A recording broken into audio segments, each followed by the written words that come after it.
Good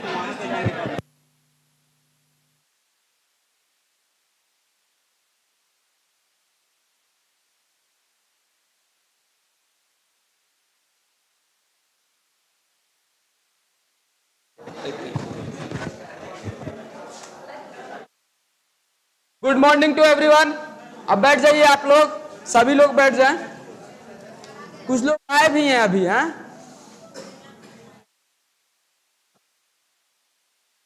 phone कराइए।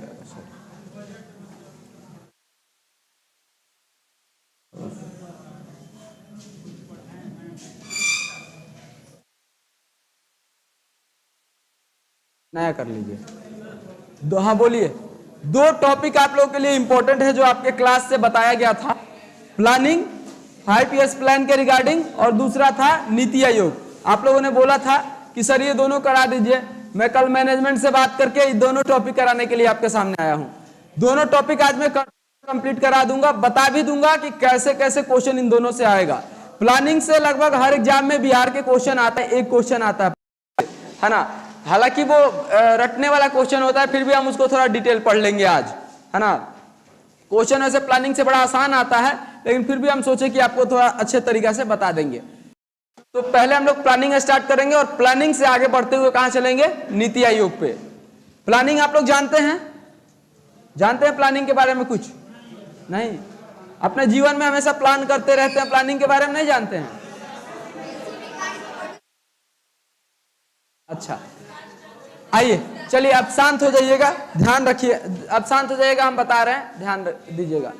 हम आप लोग को इकोनॉमी में दो चीजें बताए थे, एक सोशलिस्ट इकोनॉमी और कैपिटलिस्ट इकोनॉमी। ध्यान दिए थे? क्या कुछ पीछे वाले लोग बोल रहे हैं? शांत हो जाइए। हमने आपको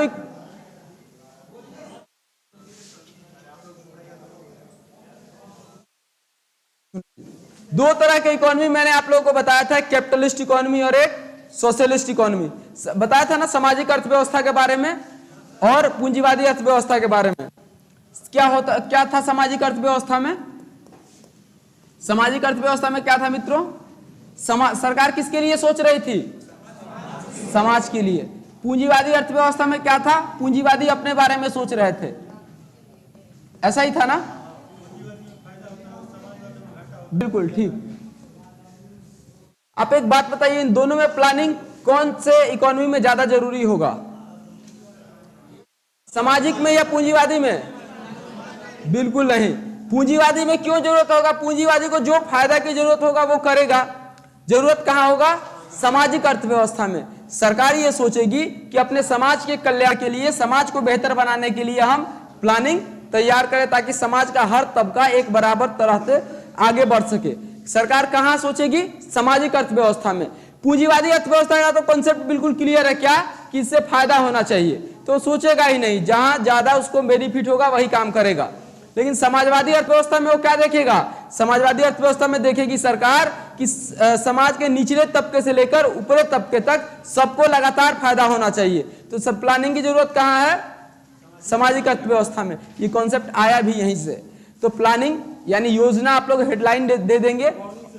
गुड मॉर्निंग। योजना हेडलाइन दे देंगे और बढ़ेंगे आगे। लिखवाते हैं योजना। योजना लिख दीजिए ऊपर। इंग्लिश वाले लोग प्लानिंग लिख देंगे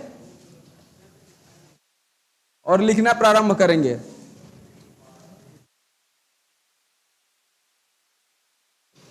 हाँ बोलिए। लेंगे, बजट का भी क्लास लेंगे। लिखिए, क्या प्लानिंग था ना? योजना। योजना योजना सामाजिक अर्थव्यवस्था का हिस्सा है। योजना सामाजिक अर्थव्यवस्था का हिस्सा है। इंग्लिश वाले लोग भी हैं? नहीं हैं? ठीक है, हम बोल दें। योजना सामाजिक अर्थव्यवस्था का हिस्सा है। Planning is the part of social economy. Planning is the part of socialist economy. लिखिएगा सोशलिस्ट इकोनॉमी।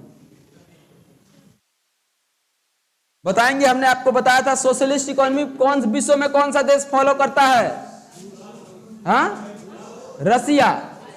तो अगला पॉइंट लिखिएगा, योजना को सॉरी, फर्स्ट लाइन हमने कहा योजना सामाजिक अर्थव्यवस्था का हिस्सा है। दूसरा, योजना को हमने कहां से लिया है? रसिया से। लिखेंगे योजना, सब कनेक्टेड है एक दूसरे से, लिख लिया आप लोग। योजना को हमने कहां से लिया है? योजना को कहां से लिया है? रूस से।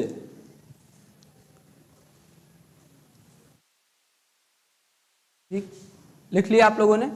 अच्छा ये बताइए, योजना भारत के संविधान में कहां है? आप लोग संविधान पढ़े होंगे, शेड्यूल पढ़े हैं ना? 12वां शेड्यूल पढ़े हैं? 12 शेड्यूल पढ़ लिए। 12वां अनुसूची, 12वां अनुसूची में कौन सा अनुसूची में आना चाहिए योजना को? कहीं नहीं है। ध्यान दीजिए, एक अनुसूची आपका था 7वां अनुसूची, 7वां अनुसूची था। 7वां अनुसूची में क्या क्या था? राज्य सूची, केंद्र सूची और समवर्ती सूची। बताइए योजना कहां आएगा इसमें? केंद्र के हिस्से आएगा या राज्य के हिस्से आएगा? थोड़ा सा दिमाग लगाएंगे आप लोग। दोनों में आएगा। क्या स्टेट आपके लिए योजना बनाती है, स्कीम बनाती है कि नहीं? तो ये कहां आ जाएगा? समवर्ती सूची का अगला पॉइंट लिखेंगे। योजना भारतीय संविधान के समवर्ती सूची में लिखा गया है। योजना भारतीय संविधान के समवर्ती सूची में लिखा गया है। हो गया? इसमें कितने इंजीनियर्स हैं कि नहीं? इसमें इंजीनियर लोग हैं? बीटेक वाले लोग? हम उनकी तारीफ करने वाले हैं भाई। चलिए बहुत बढ़िया। योजना का कॉन्सेप्ट जानते हैं सबसे पहले कौन लाया था? आप लोग विश्वेश्वरैया जी को जानते हैं? योजना के पिता माने जाते हैं एम विश्वेश्वरैया। वो इंजीनियर थे, उनके नाम से इंजीनियर्स डे मनाया जाता है जी 15 सितंबर को। सोचिए, एक इंजीनियर व्यक्ति और कहां किसका प्लानिंग कर रहा है? योजना का। तो अगला पॉइंट लिख लीजिएगा, ये क्वेश्चन बार बार आता है, हाईलाइट कर लीजिएगा। भारत में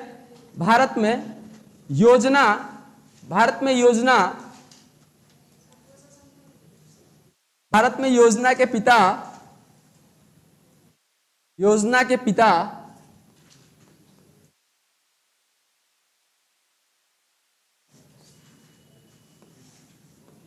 एम विश्वेश्वरैया को कहा जाता है। विश्वेश्वरैया, हाँ एम विश्वेश्वरैया। देखिएगा बोर्ड पे लिख दिए हैं, एम बोर्ड पे लिख लीजिएगा। और इनका जन्मदिन किस दिन है मित्रों? इंजीनियर वाले लोग बताइए। 15 सितंबर। 15 सितंबर को क्या मनाया जाता है? Engineers day. 15 सितंबर को इनका जन्म दिवस है और इसी दिन मनाया जाता है इंजीनियर्स डे।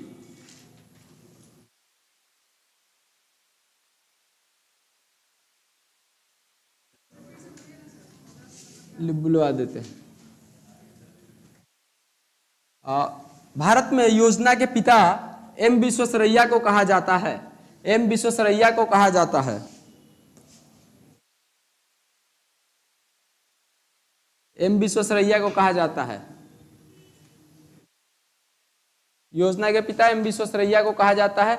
अच्छा, ये सोच के आप गड़बड़ नहीं करेंगे कि एम विश्वेश्वरैया इंजीनियर थे, है ना? ये योजना के फादर इनको कहा जाता है, इसीलिए बार बार एग्जाम में क्वेश्चन पूछता है और लोग गड़बड़ा जाते हैं। एम विश्वेश्वरैया को योजना के पिता कहा जाता है। और इनका जन्म दिवस किस दिन है मित्रों? 15 सितंबर। 15 सितंबर को और भी कुछ मनाया जाता है, क्या? Engineer day. तो ये मत समझेंगे कि इंजीनियर थे तो इनका इकोनॉमी से मतलब नहीं है, है ना? इसीलिए क्वेश्चन बार बार पूछा जाता है। 15 सितंबर इसकी नहीं एग्जैक्ट हमको याद नहीं है। 15 सितंबर को इंजीनियर डे मनाया जाता है।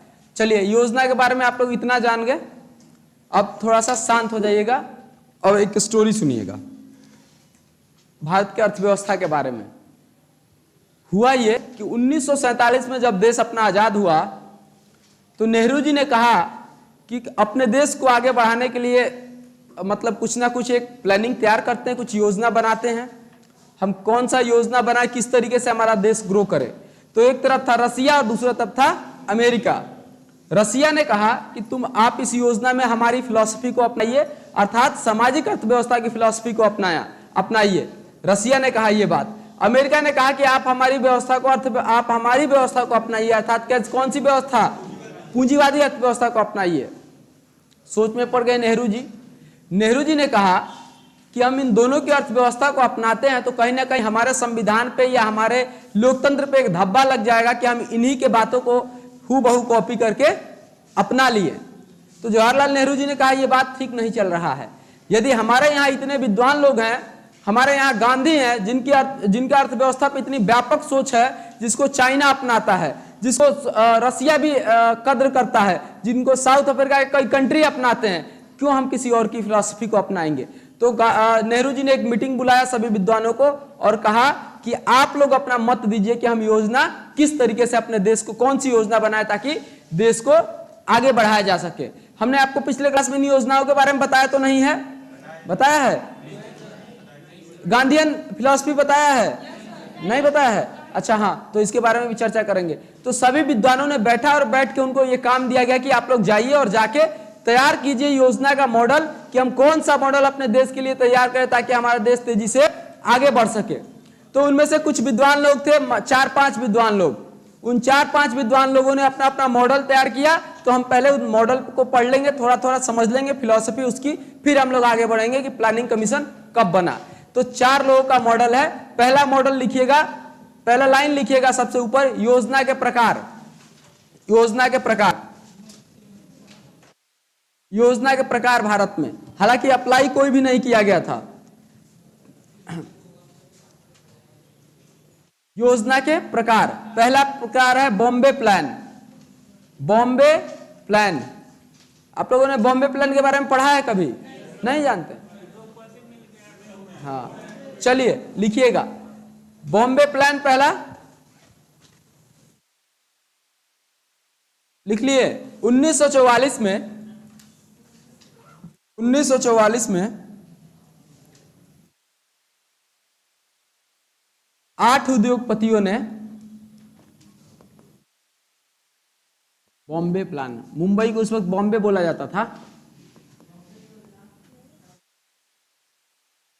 1944 में 8 उद्योगपतियों ने इस प्लान के बारे में सरकार के सामने प्रस्ताव रखा।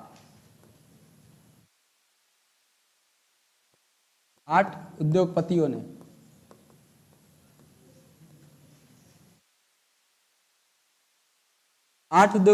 सरकार के सामने इस प्लान का प्रस्ताव रखा। बताइएगा जरा, यदि सिर्फ इस प्लान में 8 उद्योगपति हैं तो ये कैसा प्लान होगा, किस तरफ झुका होगा? पूंजीवादी की तरफ। किस चीज से इंस्पायर्ड थे ये लोग? इनमें कौन कौन लोग थे जानते हैं? बताइए कौन कौन लोग थे उस वक्त?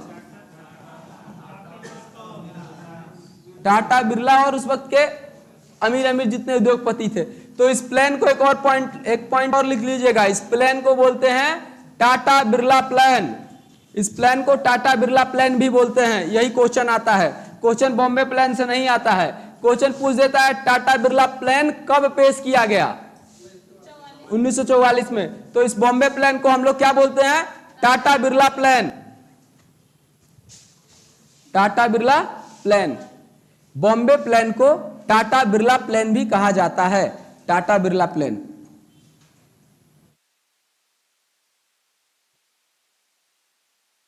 ठीक। अच्छा, एक और बात पूछा जाए कि कौन सा ऐसा प्लान था जो पूंजीवादियों से प्रभावित था? कौन सा प्लान होगा?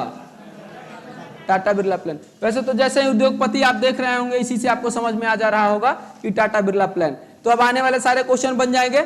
1944 में ये प्लान दिया गया था। अच्छा, बेसिकली हम आपको बता दें कि जो प्लानिंग का काम प्रारंभ हो गया था योजना का, जानते हैं कब हो गया था? 1938 में। आपको याद होगा 1938 में सबसे पहले जवाहरलाल नेहरू ने एक त्रिपुरी सम्मेलन हुआ था। याद होगा, हिस्ट्री पढ़े होंगे तो।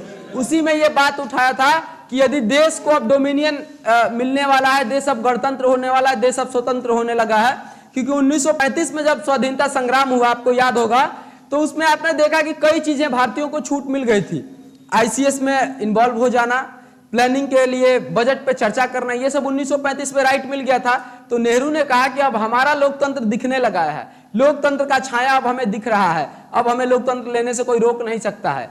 तो लोकतंत्र यदि हमारा छाया दिखने लगा है तो हम सभी विद्वान लोग हैं, अपने लोकतंत्र को कितना तेजी से आगे बढ़ाएंगे, इसके लिए क्या करें, अभी से प्लानिंग प्रारंभ कर दें। तो 1938 में ही नेहरू बड़े दूरदर्शी व्यक्ति थे। नेहरू को कोई गाली दे दे अलग बात है, लेकिन सही बात यह है कि जितने लोग उस वक्त थे सभी लोग फाउंडिंग फादर्स जो हमारे कॉन्स्टिट्यूशन के थे, सभी लोग विद्वान व्यक्ति थे। नेहरू को झलक उसी वक्त दिखने लग गई थी कि अब हमें जरूरत है एक प्लानिंग की।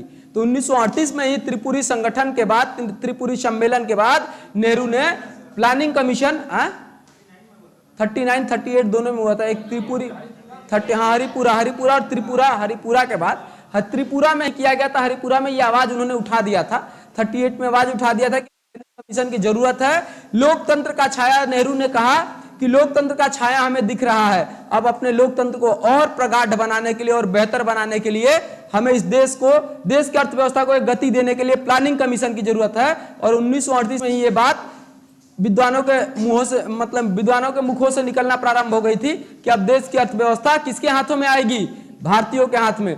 तो एक बात और आप यहां से ऐड करेंगे कि टाटा बिरला, आपको याद होगा, हिस्ट्री को अच्छे से पढ़े होंगे तो, कि गांधी को जब पैसों की जरूरत होती थी तो कौन फंडिंग करता था मित्रों, यही बिरला।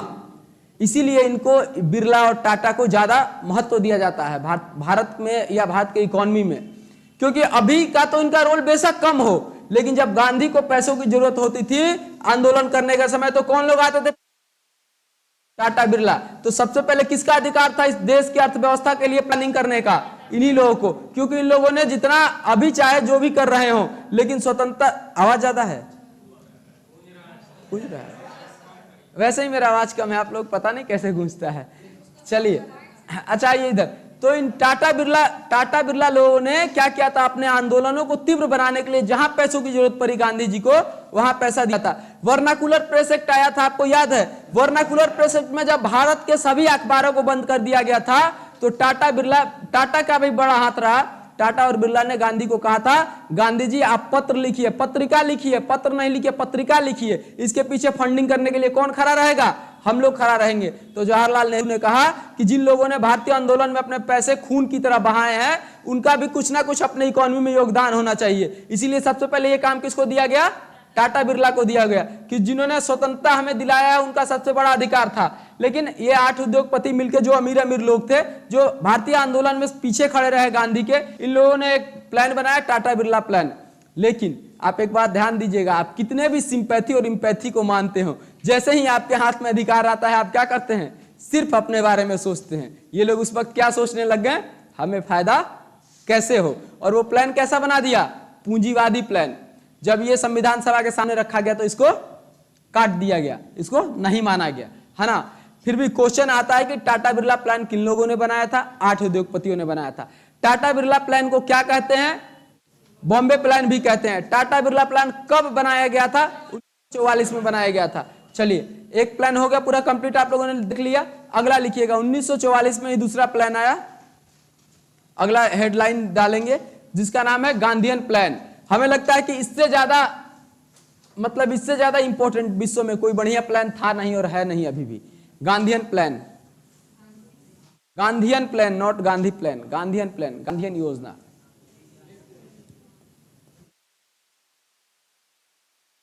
गांधीवादी योजना हिंदी में लिखिएगा, गांधीवादी योजना, गांधीवादी योजना। इसके बारे में हम क्लास में जरूर डिस्कस किए होंगे, हमें जितना याद है। हाँ नहीं, हाँ चलिए, ये गांधी के बहुत अच्छा शिष्य थे, श्रीमन नारायणन उनका नाम था, श्रीमन नारायणन। इन्होंने ये प्लान दिया था, नारायणन। पहले लिख लीजिएगा, गांधीयन योजना। गांधीयन योजना 1944 में प्रस्तावित की गई, 1944 में प्रस्तावित की गई। गांधीवादी योजना 1944 में प्रस्तावित की गई।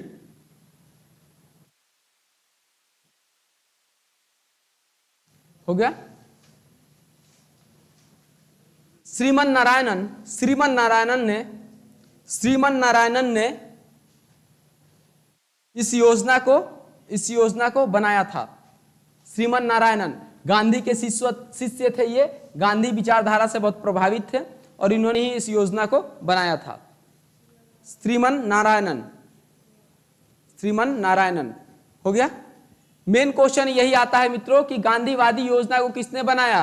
तो महात्मा गांधी नहीं मार दीजिएगा आप लोग। किसने बनाया था? श्रीमन नारायणन ने। बहुत लोग महात्मा गांधी मार देते हैं, गलत हो जाएगा। महात्मा गांधी के शिष्य थे ये और गांधीवादी फिलॉसफी को फॉलो करते थे, तो इन्होंने बनाया था। 1944 में पेश हुआ, किसके बाद? बॉम्बे प्लान के बाद। ठीक है, अब आइए इसमें मेन कॉन्सेप्ट क्या था, गांधी की विचारधारा क्या थी। यदि आपने गांधी की विचारधारा को 1917 के चंपारण आंदोलन से प्रारंभ होते हुए देखेंगे तो गांधी की विचारधारा कहां थी? घर घर उद्योग। दूसरा वो क्या कहते थे? गांधी कहते थे, आपको एक बात बताएं कि गांधी 1917 के चंपारण आंदोलन में गए थे और सबसे पहले चंपारण आंदोलन में यही पटना आए थे। पटना के मजरूल हक के घर जा रहे थे, मजरूल हक से मिले नहीं। पहला काम उनका ये है, बीपीएससी क्वेश्चन पूछ चुका है। तो जब उसके बाद आ रहे थे उधर से रिटर्न, तो उन्होंने देखा कि एक औरत, ठंडी का मौसम था और एक औरत तड़प रही थी ठंडी से और उसके शरीर पे मात्र एक वस्त्र था, एक साड़ी था। गांधी वही जो कपड़े पहने थे निकाल के फेंक दिए और बोले कि इस देश में जब तक कोई नारी और जब तक कोई व्यक्ति नंगा दिखेगा या बिना कपड़ों का दिखेगा और भूखे दिखेगा, तब तक गांधी एक धोती के अलावा दूसरा धोती नहीं पहनेगा। और आपने गांधी को देखा होगा कि पूरे जीवन उसके बाद से कभी आप कहीं देखे भी नहीं, एक धोती के अलावा कुछ भी नहीं देखे होंगे, एक धोती के अलावा कोई और कपड़ा नहीं पहने। गांधी का सिर्फ एक ही फिलॉसफी था। गांधी कहते थे कि इस शहर के लोग तो अमीर होते जा रहे हैं, हमारा गांव का लोग, हमारा गांव का तबका भूखे मर रहा है, हमें इस पे काम करना है। गांधी हमेशा इंस्पायर्ड किस चीज के लिए थे? रूरल डेवलपमेंट के लिए, ग्रामीण क्षेत्र के विकास के लिए। उनका मानना था यदि भारत कहां बसता है? असली भारत गांव में बसता है और गांव का व्यक्ति यदि भूखा है, गांव का व्यक्ति भूखा है, इसका मतलब यह है कि हमारी भारत माता नाराज है। गांधी का यह मानना था। तो गांधी ने इस फिलॉसफी में, गांधीवादी विचारधारा के इस फिलॉसफी में कहा यह गया मित्रों कि जो दो तरह का, एक शहर है और ये गांव है ना, ये शहर है, ठीक है, और ये गांव है। आप ये बात बताइए, कहां लोग ज्यादा रहना चाहते हैं? सही बताइएगा, झूठ नहीं। शहर में लोग इधर आ रहे हैं। गांधी ने कहा ऐसा करते हैं, हम शहर के विकास को रोक देते हैं और किसको आगे बढ़ा रहे हैं? गांव के विकास को आगे बढ़ाते हैं। गांव के विकास को आगे बढ़ाएंगे तो जो गांव के लोग शहर की तरफ भाग रहे हैं वो नहीं भागेंगे, कहां रुक जाएंगे? गांव में रुक जाएंगे। तो गांधी की इसमें मुख्य रूप से फिलॉसफी यही था कि शहर के विकास को रोक के गांव के विकास पे काम किया जाए। तो 2 लाइन इसके बारे में लिख लीजिएगा। इस योजना में ग्रामीण विकास पे जोर दिया गया। ग्रामीण विकास पे जोर दिया गया।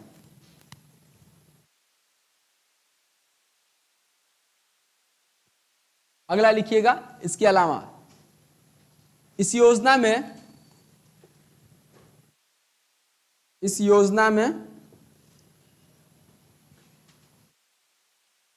घर घर उद्योग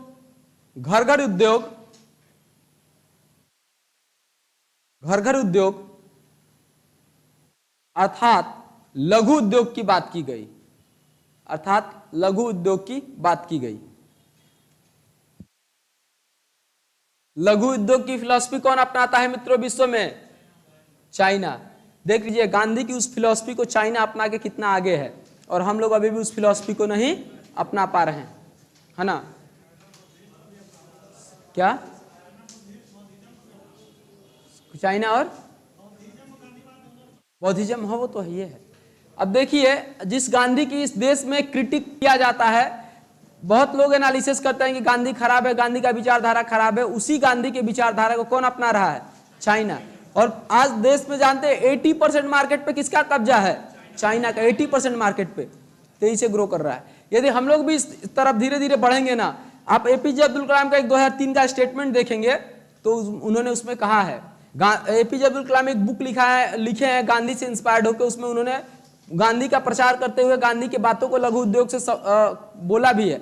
और उसी वक्त इस गांधीयन प्लान को प्रमोट करके एपीजे अब्दुल कलाम ने कहा न्यू गांधीयन प्लान। इसके आगे हम लोग उसी के बारे में जानेंगे। अगला हेडलाइन दे दीजिएगा, new Gandhian plan. New Gandhian plan. आज हम आप लोगों को सोचे हैं पूरा अच्छे से प्लानिंग करा देंगे। न्यू गांधीवादी योजना, शाम वाले में ज्यादा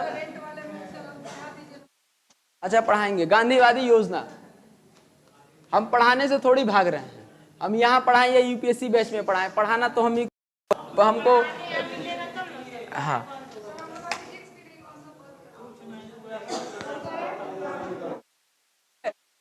मात्र पे इस चीजों पे ध्यान मत दीजिए, क्या नहीं हुआ, एमसीक्यू पे ध्यान दीजिए। जितना ज्यादा एमसीक्यू कीजिएगा उतना ही आपके लिए फायदेमंद रहेगा। हाँ एमसीक्यू मिलेगा, तैयार हो रहा है, वही हम देख रहे थे शायद हार्ड कॉपी करा है।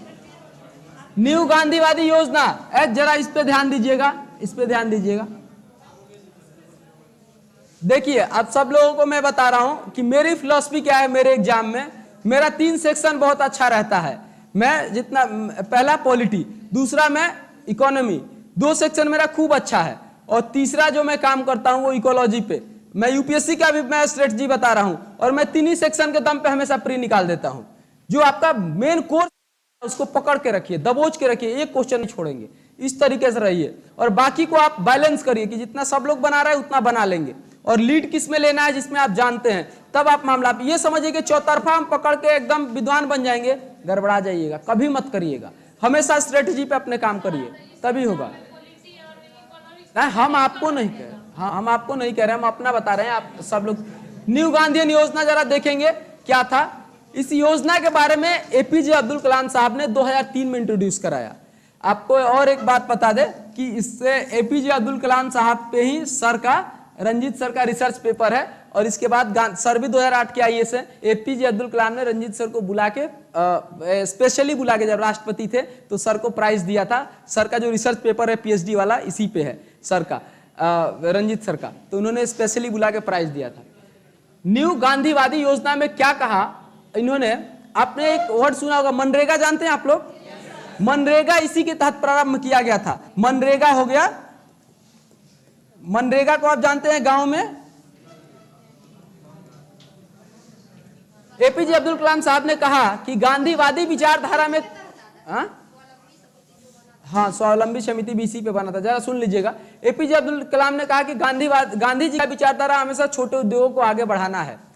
हम उस विचारधारा को मानते हैं, लेकिन छोटे उद्योग कब पनपेंगे, कब आगे बढ़ेंगे, जब हमारे गांव के लोगों के पास पैसा होगा। तो एपीजे अब्दुल कलाम ने कहा कि सबसे पहला काम हम क्या करेंगे, जो गांव के बेरोजगार लोग हैं उनको हम रोजगार देंगे। तो न्यू गांधीयन प्लान में कहा कि अर्बन के रोजगार को हम रोक देते हैं, और कहां रोजगार पे काम करेंगे, अब रूरल यानी ग्रामीण क्षेत्रों में जहां लोगों को रोजगार नहीं प्राप्त है वहां रोजगार देंगे, तभी लोगों के पास इनकम होगा, और इनकम होगा तभी उनका दिमाग काम करेगा, तभी वो लघु उद्योग पे काम करेंगे। तो न्यू गांधीयन योजना किसने बनाया था मित्रों, किसने प्रस्तुत किया था?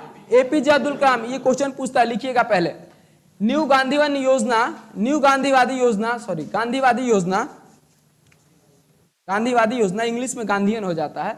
न्यू गांधीवादी योजना एपीजे अब्दुल कलाम, एपीजे अब्दुल कलाम कितने इंस्पायर्ड आदमी थे एपीजे अब्दुल कलाम, सोचिए, इतना आगे रहते हुए भी सोच किसकी रहे। एपीजे अब्दुल कलाम ने प्रस्तुत किया था, बोलिए कुछ कह रहे हैं आप लोग? एपीजे अब्दुल कलाम ने प्रस्तुत किया था।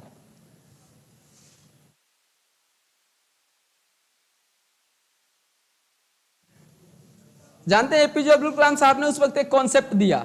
आप अभी एक बात सुन रहे होंगे, एपीजे अब्दुल कलाम ने कहा ना कि इंडिया में 2 तरह के लोग रहते हैं। इंडिया 2 तरह का जगह है, एक है भारत और दूसरा है इंडिया। भारत और इंडिया। तो उनका कॉन्सेप्ट ये कहना, आप लोग हल्ला क्यों करने लगते हैं, शांत। उन्होंने ये कहा, दोनों का मतलब अलग था, लेकिन उन्होंने फिलॉसफी से गए। उन्होंने कहा कि ये भारत कौन सा है, गांव, और ये इंडिया कौन सा है, शहर। उन्होंने कहा कि शहर तो ठीक है, लेकिन हमें सबसे ज्यादा जोर कहां देना है, इस पे, भारत पे, क्योंकि सही में हमारा जो लोकतंत्र है, सही में जो हमारी भारत माता है वो कहां खुश रहती हैं, गांव में। तो उन्होंने कहा कि हमें सबसे ज्यादा किसको प्रमोट करना है, गांव में। गांव में सबसे ज्यादा जरूरी क्या चीज है, आप अभी भी फोकस करेंगे तो गांव में रोजगार कम है। तो उन्होंने कहा कि पहले रोजगार गारंटी योजनाएं हम प्रारंभ करेंगे, और इसी के तहत उन्होंने क्या प्रारंभ करवाया मित्रों, मनरेगा। कई सारी योजनाएं लगातार प्रारंभ किया गया, मनरेगा हो गया, रोजगार गारंटी योजना। हर स्टेट को कहा उन्होंने कि यदि आप हमारी बात को मानते हैं तो आप अपने गांव के गरीबों को काम करने के लिए नई नई योजनाएं बनाइए, और उन्होंने नया योजना बनवाना प्रारंभ किया। तब आप देखेंगे कि उस वक्त से गांव के लोगों में एक इंस्पिरेशन भी आया था, क्योंकि 2003 के पहले आप गांव को देखेंगे तो गांव सही में बहुत ज्यादा चरमरा चुका था, गांव के लोगों के पास कोई काम नहीं था।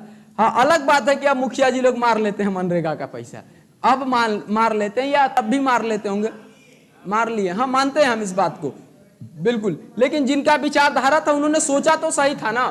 तो ऐसे बना लेंगे कि एपीजे अब्दुल कलाम के सोच के अनुसार भारत दो तरह का होता है, एक भारत जिसमें गांव बसता है, एक इंडिया जिसमें शहर बसता है। लिख लीजिएगा, इसको लिख लीजिएगा, लिख लेंगे। एपीजे अब्दुल कलाम साहब के अनुसार, एपीजे अब्दुल कलाम साहब के अनुसार,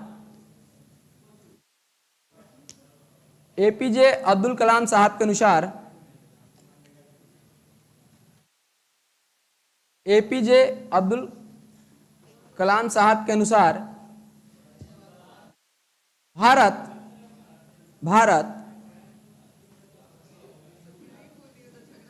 छोड़िए ना, गांव का हिस्सा है, भारत गांव का हिस्सा है, भारत गांव का हिस्सा है, और इंडिया शहर का, और इंडिया शहर का, और इंडिया शहर का।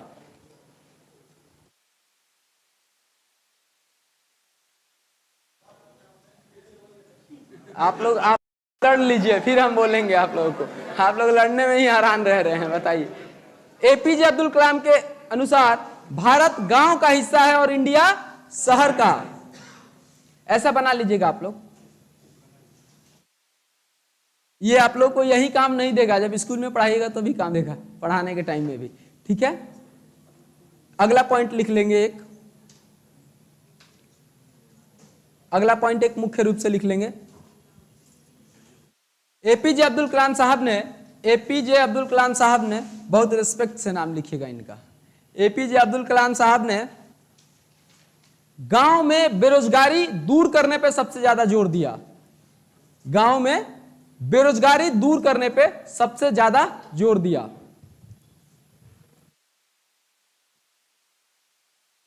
बेरोजगारी दूर करने पे सबसे ज्यादा जोर दिया। हो गया। अब इसको जानते हैं, जो इन्होंने प्लान लॉन्च किया, अब इसको क्या कहते हैं आप लोग? इनके बारे में जानते हैं कि नहीं? प्लान के बारे में, जो न्यू गांधीयन प्लान से इंस्पायर्ड प्लान अभी चल रहा है, उसको मोदी जी भी इसके बारे में बात की हैं। इसको अभी बोलते हैं, सुनिए स्कीम के बारे में, इसको अभी बोलते हैं रर्बन प्लान, रर्बन प्लान बोलते हैं, जो अभी बोला जाता है। बना कैसे अभी लिखिएगा, मतलब लिख, पहले समझा रहे हैं उसके बाद क्या होता है। हाँ, रर्बन बोलते हैं।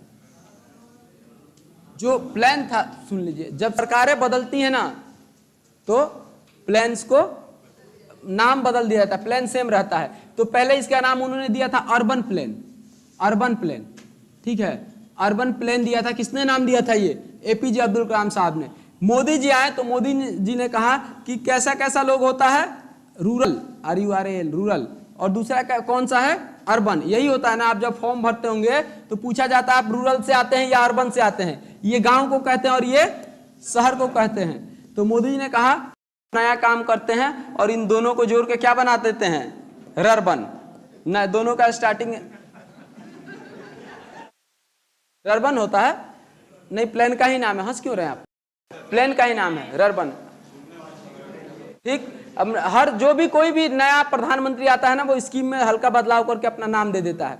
तो पहले इसका नाम अर्बन था, अब इसका नाम क्या हो गया है, रर्बन, ठीक। अभी जो प्लान गांधीयन फिलॉसफी पे काम करता है उसको क्या कहते हैं हम लोग, रर्बन।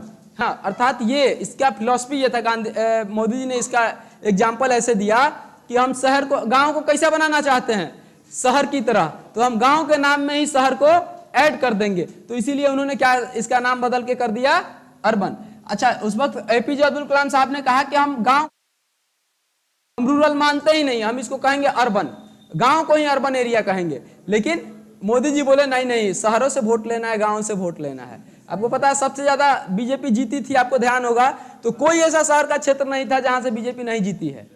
तो ग्रामीण क्षेत्र से हारी थी या शहर क्षेत्र से जीती थी। तो इसी नहीं, इंग्लिश में ही नाम है इसका, नाम ही रर्बन लिखा जाता है। ठीक है, इसका नाम ही ऐसा रर्बन लिखा जाता है। आप चाहें तो लिख लेंगे, ऐसे लिख लेंगे अगला पॉइंट देके। अब हाँ, अब इस प्लान को ये समझाने के लिए मैंने बोला, अब इस प्लान को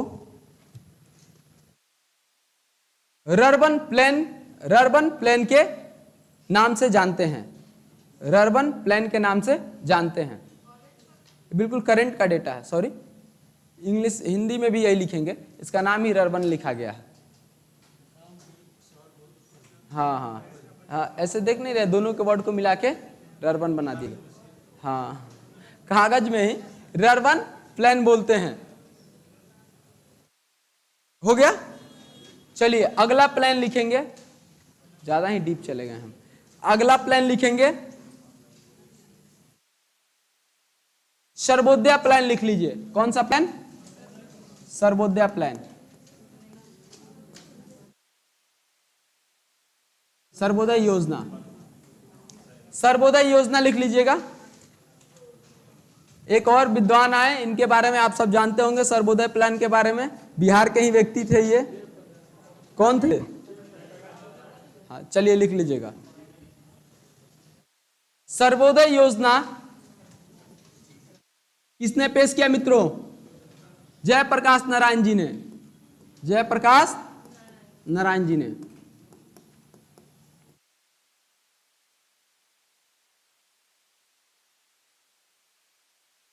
जयप्रकाश नारायण जी ने सर्वोदय योजना जयप्रकाश नारायण जी ने पेश किया। हो गया ये। अब जानते हैं जयप्रकाश 1950 में इन्होंने ये दिया था प्लान, 1950 में प्लान दिया था इन्होंने,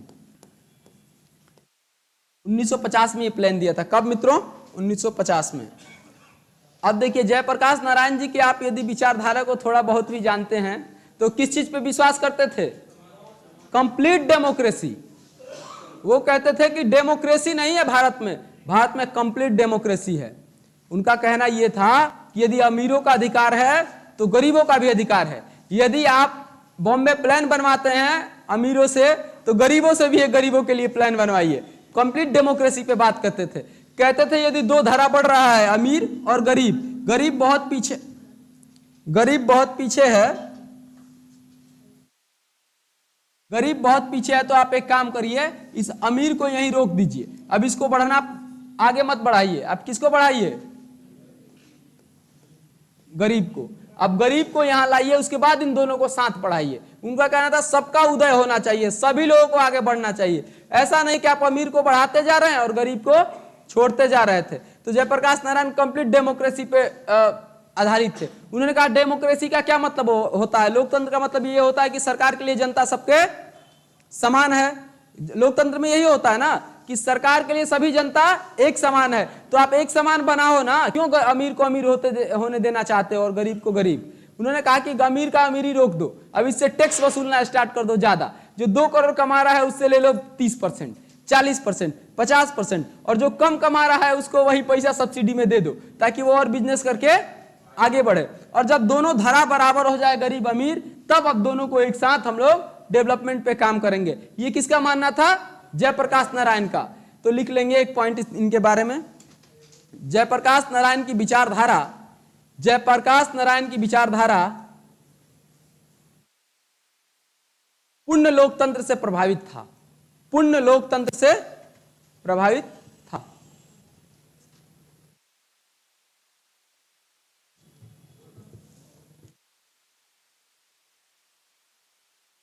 पूर्ण लोकतंत्र से प्रभावित था। Complete democracy, depend on complete democracy, पूर्ण लोकतंत्र से प्रभावित था। इसीलिए आप इनकी विचारधारा को ऐसे देखिए ना, जब देखे कि जेपी आंदोलन क्यों किए, उनको लगा कि सरकार निर्दयी हो रही है, तो लोकतंत्र के लिए उन्होंने जेपी आंदोलन किया। ये 4 प्लान हमने बता दिया ना, एक और प्लान जान लीजिएगा, एक और प्लान लिख लीजिएगा, पीपल प्लान। पूर्ण रूप से लोकतंत्र पे आधारित था। पीपल प्लान, हिंदी में भी पीपल प्लान, लोक प्लान नहीं लिख देंगे, इसको पीपल प्लान ही बोलते हैं। पीपल प्लान, इसको पीपल प्लान ही बोलते हैं, पीपुल प्लान हिंदी में लिखते हैं, पीपुल प्लान। बताइए कौन सी किस फिलॉसफी से इंस्पायर्ड होगा? कौन से? आपने देखा कि समाजवादी अर्थव्यवस्था से आधारित भी हमने प्लान देख लिया, पूंजीवादी अर्थव्यवस्था से भी आधारित प्लान देख लिया। ये कौन से? साम्यवादी। लिखिएगा, पीपल प्लान, पीपल प्लान साम्यवादी अर्थव्यवस्था पे आधारित प्लान था। साम्यवादी अर्थव्यवस्था पे आधारित प्लान था। यह भी 1945 में एम.एन. रॉय ने पेश किया था। लिखिएगा, यह 1945 में पीपल प्लान साम्यवादी अर्थव्यवस्था पे आधारित प्लान था।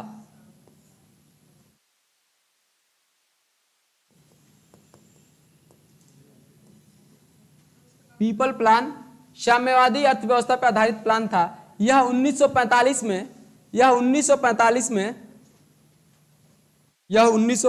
में एम.एन. रॉय द्वारा, एम.एन. रॉय के बारे में आप जानते होंगे, father of communism in India माना जाता है इनको।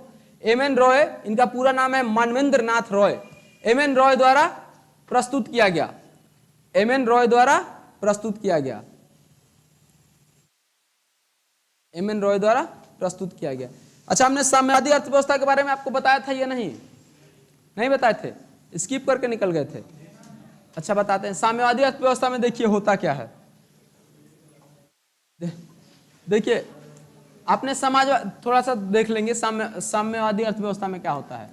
आपको समाजवादी बताया था ना मैंने, और दूसरा पूंजीवादी बताया था। ये दोनों आप जानते हैं, जरा ध्यान से देख लेंगे। और तीसरा होता है साम्यवादी। साम्यवादी होता क्या है? हमने कहा कि इसमें किसका नियंत्रण होता है? सरकार का। इसमें किसका नियंत्रण होता है? पूंजीपतियों का, उद्योगपतियों का, पूंजीपतियों का। इसमें किसका नियंत्रण होता है मित्रों? इसमें भी सरकार का होता है। अब इस दोनों में अंतर क्या है कि साम्यवादी और समाजवादी में, कि इसमें सरकार का पूरा नियंत्रण नहीं होता है। जो आपकी जरूरत की चीजें हैं, जैसे आपके पास 2 गाड़ी है, तो 2 गाड़ी में एक गाड़ी किसका है? आपका है, और एक गाड़ी दूसरा गाड़ी किसका है? दूसरा गाड़ी सरकार आपसे छीन के किसी गरीब को दे देगी। इसमें यही होता है कि 2 गाड़ी है आपके पास, तो सरकार कहती है तुम्हारे काम के लिए एक ही है, दूसरा गाड़ी आपसे छीन के किसको दे देती है? किसी गरीब को। समाजवादी में यह होता है कि आप अपने जरूरत के सामान को अपना रख सकते हैं। साम्यवादी में जो जरूरत का सामान, जो दोनों गाड़ियां हैं ना, दोनों किसके नाम पे रहेगा? ये भी सरकार के नाम पे रहेगा और ये भी सरकार के नाम। साम्यवादी अर्थव्यवस्था में आपका कुछ होता ही नहीं है, सब किसका होता है?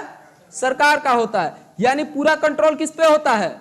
सरकार का होता है यहाँ पे। और यहाँ पे जो आपकी जरूरत की चीजें हैं वो उस पे आपका कंट्रोल हो सकता है, लेकिन जरूरत से ज्यादा होता है तब वो कहाँ चला जाता है? सरकार के पास। और साम्यवादी में अंतर यह है कि वो 1 रुपए का सिक्का हो या एक आपका शर्ट हो, ये भी किसका है? सरकार का है, आपका नहीं है। यदि आपने रत्ती भर गलती किया तो शर्ट उतरवा लिया जाएगा सरकार द्वारा, जैसे चाइना में होता है। चाइना भी यही है। चाइना में सारे रिसोर्सेज पे किसका अधिकार रहता है? सरकार का। लेकिन रसिया में ऐसा नहीं है। रसिया में यदि आपकी जरूरत की चीजें हैं तो आप उसको कंट्रोल कर सकते हैं। यदि आपका मन है फेसबुक चलाने का तो आप चला सकते हैं। और चाइना में फेसबुक चलता है या नहीं? नहीं। समझ गए ना? यहाँ समाजवादी अर्थव्यवस्था में समाज की जरूरतों की चीजें समाज के पास होती है, लेकिन साम्यवादी अर्थव्यवस्था में जरूरत की चीज हो या बेजरूरत की चीज हो, किसके पास होता है? सरकार के पास। बिल्कुल, मतलब सबसे खराब अर्थव्यवस्था ये है, साम्यवादी अर्थव्यवस्था। ठीक। एम.एन. रॉय साहब इससे प्रभावित थे, आप लोग जानते होंगे। एम.एन. रॉय साहब इससे प्रभावित थे। एम.एन. रॉय साहब का कहना क्या था पीपल प्लान में? इन्होंने कहा कि हमारे देश में 1947 के बाद जब आजादी आएगी तो बहुत लोग गरीब और बहुत लोग अमीर होंगे, सारा अलग अलग धरा होगा गरीब और अमीर। तो हम सबसे पहले ऐसा करेंगे, देखिए इनका प्लान, कि सारा अमीर और गरीब के रिसोर्सेज सरकार के पास मिला देंगे, और मिलाने के बाद क्या कर देंगे? सारे जनता को बराबर बराबर बांट देंगे। हम वो भूल जाएंगे कि कौन टाटा है, कौन बिरला है ना, और कौन अंबानी है, कौन अडानी है। इन सब के प्रॉपर्टियों को कौन ले लेगी? सरकार। और बाकी जनता में बराबर बराबर बांट देगी। ये एम.एन. रॉय का कहना था। पॉसिबल है जी? ये कभी नहीं हो सकता है। तो एम.एन. रॉय ने अपना विचार रखा साम्यवादी विचारधारा में एक लाइन और इसमें लिख लीजिएगा, इसमें लिख लीजिएगा एक बार, एक लाइन और। पीपल प्लान पूर्ण रूप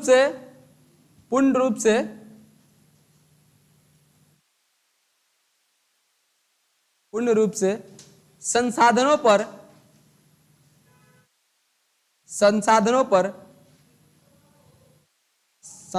पर सरकार के नियंत्रण की बात करता था। सरकार के नियंत्रण की बात करता था।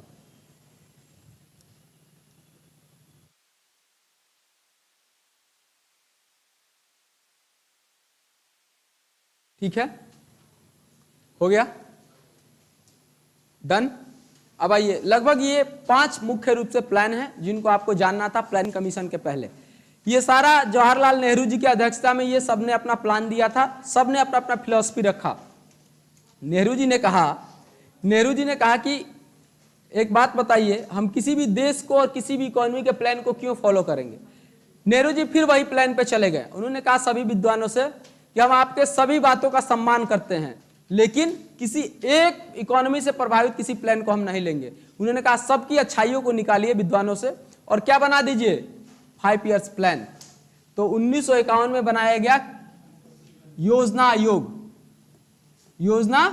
आयोग। प्लानिंग कमीशन आप लोग जानते हैं, योजना आयोग बनाया गया और ये योजना आयोग को काम दिया गया कि आप सभी का जो प्लान है, इन 5 plan, 4 plan, new Gandhian plan तो बाद में आया है, इन 4 प्लान में से अच्छाइयों को निकालिए और अच्छाइयों को निकाल के क्या तैयार करिए, एक प्लान तैयार करिए जिसमें टारगेट दिया जाए और सरकार के सभी मैकेनिज्म को बताया जाए, सरकार के सभी यंत्रों को बताया जाए कि 5 साल में आप ये चीजें पूर्ण रूप से काम करके तैयार करेंगे।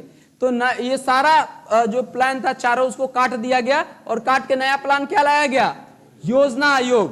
तो अब यहां से स्टार्ट होगा आपका योजना आयोग। अगला, इन 4 प्लान को सरकार ने माना या नहीं माना? नहीं माना। सरकार ने, बताएंगे लास्ट में बताएंगे, अभी योजना आयोग पढ़ लीजिए, नीति आयोग उसके बाद। चलिए, योजना आयोग हेडलाइन डाल देंगे और योजना आयोग के बारे में लिखेंगे, योजना आयोग के बारे में लिखेंगे।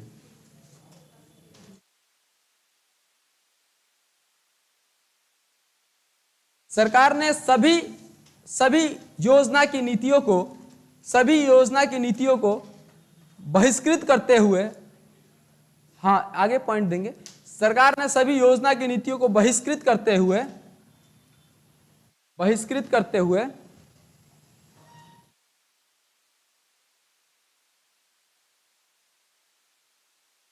15 मार्च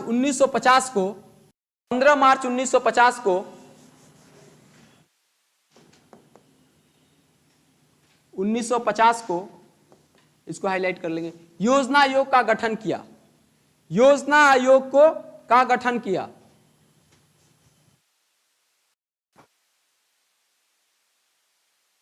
योजना आयोग का गठन किया और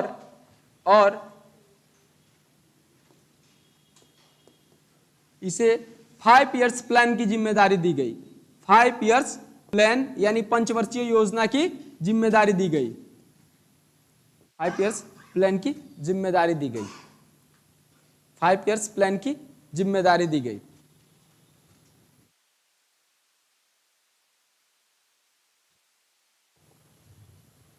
हो गया।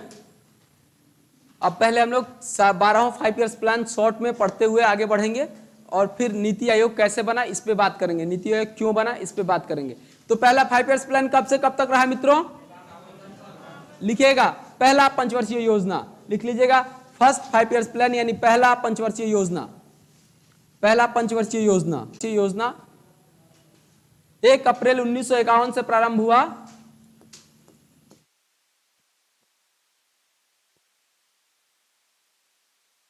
और कहां तक जाएगा? 31 मार्च 1956। 1 अप्रैल 1951 से प्रारंभ होगा और 31 मार्च 1956 तक जाएगा। ठीक है।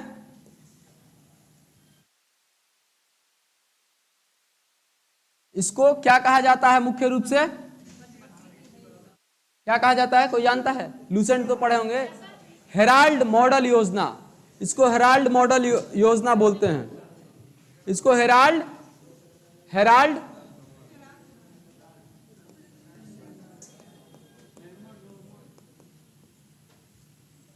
हेराल्ड मॉडल योजना बोलते हैं।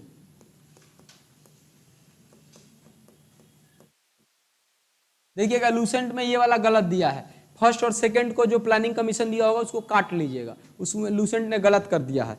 हेराल्ड मॉडल योजना बोलते हैं। मुख्य रूप से इसमें किस चीज पे फोकस किया गया? भारत की रीढ़ की हड्डी क्या है मित्रों? आपको इस बात जान के ताजुब होगा कि जब देश आजाद हुआ तो देश के कितने लोग, कितने प्रतिशत लोग कृषि पर आधारित थे? 80 से 85%। तो कहा, नेहरू जी ने कहा कि जिस चीज पे सबसे ज्यादा लोग आधारित हैं, सबसे ज्यादा किस पे काम करना चाहिए? उसी पे। तो पहला काम इसमें क्या लक्ष्य रखा गया? कृषि। ऐसा बना लीजिएगा और लिख लीजिएगा कि लक्ष्य कृषि। लक्ष्य पहले योजना में क्या रखा गया? कृषि।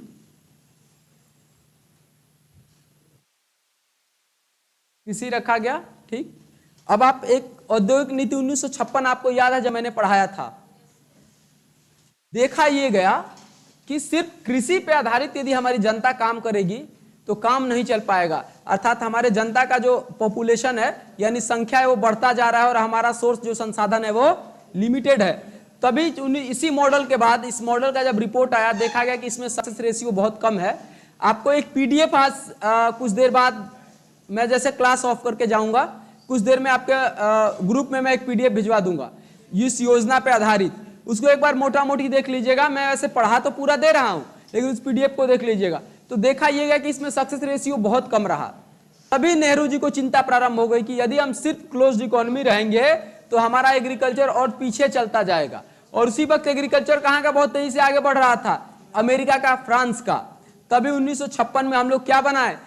सोशल इकोनॉमी बनके, ये तो बताया था मैंने औद्योगिक नीति में, हम लोग दूसरे देशों से अपने जरूरत की चीजों को खरीदना प्रारंभ कर दिए। तो दूसरा लिखेंगे, दूसरा पंचवर्षीय योजना। देखिए मुख्य रूप से इसमें यह पूछता है कि लक्ष्य क्या था? पहला पंचवर्षीय योजना का लक्ष्य क्या था? कृषि। क्वेश्चन यही आता है ज्यादातर। कब से प्रारंभ होगा? 1 अप्रैल, पूरा डिटेल लिखिएगा। 1 अप्रैल 1956 से 31 मार्च 1961। इससे क्वेश्चन खूब आता है। सेकंड वाले को हाईलाइट करिएगा, क्वेश्चन बार बार पूछता है। सेकंड वाला से क्वेश्चन आता है। सेकंड, दूसरा, 7वां, 11वां और 12वां, इन चारों से क्वेश्चन आता है, बाकी सबसे नहीं आता है। 31 मार्च 1961, ठीक है। बताइएगा इसमें किस चीज को टारगेट किया गया होगा? क्यों? आपने देखा 1956 में क्या किया गया? हमने बाहर से औद्योगिक नीतियों, अपना औद्योगिक नीति अपनाते हुए बाहर से जो पॉलिसीज थी नई नई, उसको हमने टेक्नोलॉजी को टारगेट करना स्टार्ट किया। तो इसमें क्या लक्ष्य रखा गया? हेवी इंडस्ट्री लिखी है, हेवी यानी भारी उद्योग, बड़े बड़े उद्योग। बरौनी रिफाइनरी कब लगाया गया था? इसी पंचवर्षीय योजना में। हालांकि ये क्वेश्चन नहीं आएगा, मूल रूप से लिख लीजिएगा भारी उद्योग, भारी उद्योग, हाँ हेवी उद्योग, भारी मतलब बड़ा उद्योग। और इस मॉडल को और क्या नाम देते हैं?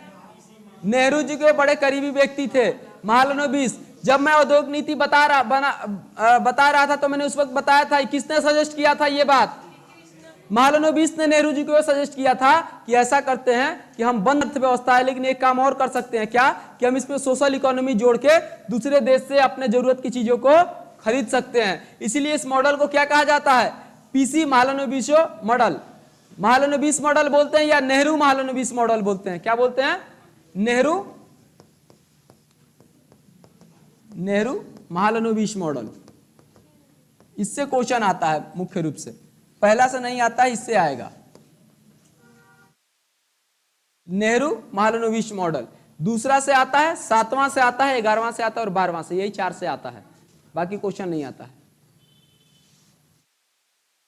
नेहरू महालनोबिस मॉडल। अच्छा, जो जो जरूरी है वही बता के आगे बढ़े ना, पूरा 12 नहीं ना बताएं, जो जरूरी है वही बता दें। चलिए, पहला हो गया, दूसरा हो गया। उसके अलावा आप 5th प्लान पे आ जाइएगा, 5वां प्लान जो इंपॉर्टेंट है। 5वां प्लान, 5th प्लान लिख लीजिएगा। 5th प्लान 1 अप्रैल 1974 से प्रारंभ होता है। ये 1 अप्रैल 1974 से प्रारंभ होता है 5वां प्लान, 5वां पंचवर्षीय योजना, 5वां पंचवर्षीय योजना। ये ज्यादा इंपॉर्टेंट है, ये भी पूछता है और 7वां भी पूछता है। इसमें इंदिरा चाची ने कहा था गरीबी बचाओ, 5वां पंचवर्षीय योजना। 1 अप्रैल 1974 से प्रारंभ होता है और कहां तक जाता है? 31 मार्च 1978। ये 4 साल का ही प्लान है, 1978 तक ये 4 साल ही चला था। ठीक है, इसके बारे में लिख लीजिएगा। 1 अप्रैल 1974 से प्रारंभ होता है और 31 मार्च 1978 तक जाता है। इसमें लक्ष्य क्या रखा गया था मित्रों? गरीबी हटाओ, गरीबों को हटाओ, गरीबी ना हटाओ, गरीबी हटाओ लिखिए। मजाक कर रहे हैं आप लोग, लिख मत लीजिए गरीबों को हटाओ, गरीबी हटाओ, गरीबी हटाओ, पॉवर्टी एलिमिनेशन। और इस योजना को एक और योजना कहते हैं, क्या कहते हैं बताइएगा? 20 सूत्रीय फार्मूला, 20 सूत्रीय फार्मूला भी इसको बोलते हैं, 20 सूत्रीय योजना, 20 सूत्रीय योजना। ये क्वेश्चन पूछता है कौन से पंचवर्षीय योजना को 20 सूत्रीय योजना बोलते हैं? 5वां 20 फार्मूला प्रोग्राम बोलते हैं इसको, 20 फार्मूला प्रोग्राम। हाँ, ये सूत्र बताने लग जाएंगे तो 20 सूत्रीय योजना। हुआ ये था कि इसमें जो है अपने इकोनॉमिस्टों से, अर्थशास्त्रियों से उन्होंने कुछ डेटा तैयार करवाया था। कौन था इस वक्त? इंदिरा चाची, कि हम कैसे अपने देश को ग्रो करें। तो वही 20 फार्मूला को लेकर उन्होंने प्रमोट किया था, इसलिए इसको 20 सूत्रीय योजना कहते हैं। अगला लिखिएगा, अगला लिखिएगा 7वां योजना, 7वां पंचवर्षीय योजना, 7वां पंचवर्षीय योजना, 7वां पंचवर्षीय योजना। हाँ बिल्कुल लिखिए, 7वां पंचवर्षीय योजना। ये ज्यादा इंपॉर्टेंट है, जानते हैं क्यों? क्योंकि इस वक्त देश में सब चीज की कमी आ गई थी, खाना से लेके काम से लेके, मतलब देश लचर स्थिति में था। 7वां पंचवर्षीय योजना, पंचवर्षीय योजना कब से कब तक था? 85 से 90 लिख लेंगे इसको। 1 अप्रैल 1985 से 31 मार्च 90।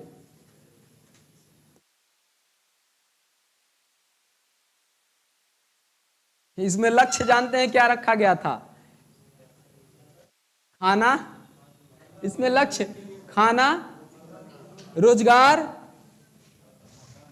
मकान, सब चीज। देश में इस वक्त हर चीज की कमी हो गई थी, इसमें लक्ष्य सब था, खाना, रोजगार, उत्पादन, रोटी कपड़ा मकान कह सकते हैं सब, जो अभी अपने उप मुख्यमंत्री जी बार बार कहते हैं। रोटी कपड़ा मकान, हर चीज की कमी हो गई थी इस वक्त। तो इसमें लक्ष्य ये रखा गया कैसे भी लोगों को खिलाया जाए, कपड़ा पहनाया जाए, जैसे तैसे रखा जाए। इसीलिए 90 के बाद आप देखे होंगे क्या हो गया, अपना इकोनॉमी ओपन इकोनॉमी हो गया। आप यदि कनेक्ट करेंगे एक दूसरे को तो वैसे ही आपको समझ में आ जाएगा। इसमें रोटी कपड़ा मकान सब रखा गया है ना, हो गया ये। अब इसके बाद आप सीधे आ जाइए 11वीं योजना पे, इसके बीच में नहीं पूछता है। 11वीं योजना 11th प्लान पे आ जाइएगा। 11th प्लान कब तक का था? 11वां प्लान, 11वां पंचवर्षीय योजना, 2007 से 12 लिख लेंगे। अगला 2007 से 2012, इसमें इंपॉर्टेंट काम हुआ और ये ज्यादा इंपॉर्टेंट है। इस वक्त भारत की अर्थव्यवस्था ने एक नया शब्द दिया, और हमें सिर्फ भारत को नहीं दिया, विश्व को दिया।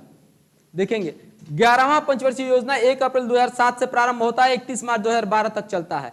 इसमें भारत की जो अर्थव्यवस्था थी, भारत के अर्थशास्त्री लोग थे, इन्होंने नया वर्ड दिया।